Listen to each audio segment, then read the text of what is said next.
Prophet ﷺ said he is in the hellfire.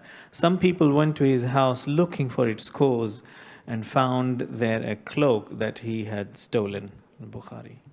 Cloak stolen from the war booty, because it's called ghulul. Al-ghulul, stealing from the war booty before it's been divided by the commander or the head of the state. So this shows us, number one, ghulul is haram, whether it's little or too much. That is to take from the war booty before it's been divided. Number two, that is a warning for the Muslim from being a transgressor or a person who steps over the rules, even in war, even against the enemies. So he's not allowed in the war to steal. SubhanAllah.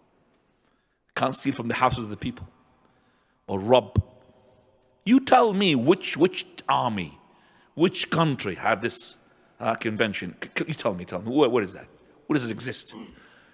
Even Geneva Convention doesn't really tell you that. They don't tell you they're not allowed to go and rob the house. But Muslim, they tell you, you're not allowed to rob the house. The war booty will be collected and it will be divided in a just, according to the leader, how he's going to divide it. Like the Prophet of Allah, he gave the people of Quraysh, the kuffar, more than he given the Muslims. Because he wanted to soften their hearts. They made them enter Islam.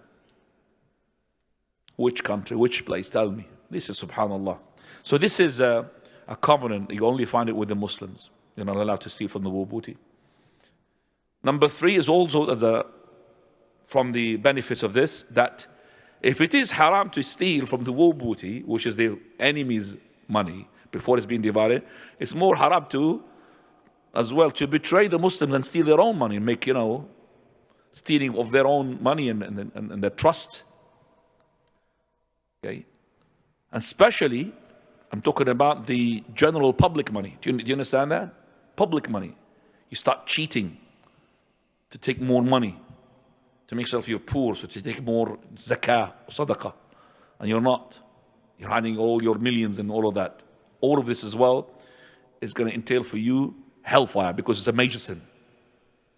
Because here the person who is kirkira, he entered in the fire. So that means he's exposed to the fire.